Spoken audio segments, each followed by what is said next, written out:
Le temps a comme suspendu son cours quand la lumière a été baissée dans la salle de conférence de Bamako.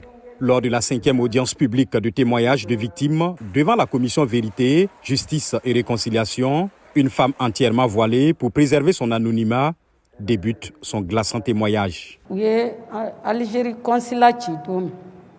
jour où ils ont pris le consulat d'Algérie, au crépuscule, 7 hommes armés sont rentrés dans notre maison. Ils ont ligoté les hommes dans un salon.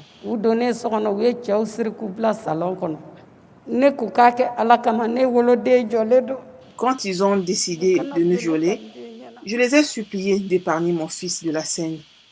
Mais ils ont refusé. J'ai demandé à l'enfant de fermer les yeux. Mais à chaque fois, ils obligeaient mon petit garçon à regarder la scène de viol. 7 hommes m'ont violé devant mon garçon, 3 blancs et 4 noirs. Aujourd'hui, je préfère la mort que de vivre. Après, ils ont emporté tous nos biens. C'était en 2012, à Gao, première grande ville du nord du Mali, tombée entre les mains des rebelles indépendantistes et djihadistes, alors alliés dans la conquête du territoire.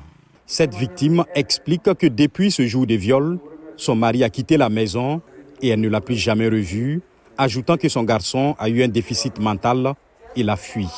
Son intervention, retransmise en direct par la télévision nationale, a bouleversé plus d'un dans la salle plongée dans le silence. J'ai beaucoup pleuré. J'ai eu très mal.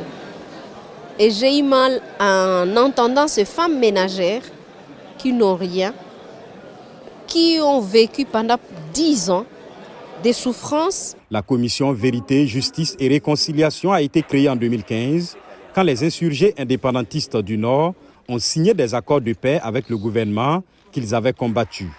Cette commission fait partie d'une diversité de dispositifs censés aider à réconcilier les Maliens. L'objectif final de la CVJR, c'est qu'on puisse aboutir à la réconciliation. C'est ça l'objectif final. Parce que rien ne sert pour nous de prendre des dépositions des victimes et que les victimes soient réparées et qu'après, les mêmes crises puissent continuer. Non. La commission a recueilli la parole des victimes des crimes commis depuis l'indépendance en 1960. Depuis 2 ans, elle organise ses audiences publiques. Après les premières audiences, je pense que tout le monde a compris qu'il vaut mieux faire cet exercice de catharsis générale. La commission doit servir de base pour mettre en place d'autres outils. Par exemple, l'idée de réparation financière est à l'étude, a déclaré le Premier ministre Choguel Kokala Maïga. Mesdames et messieurs,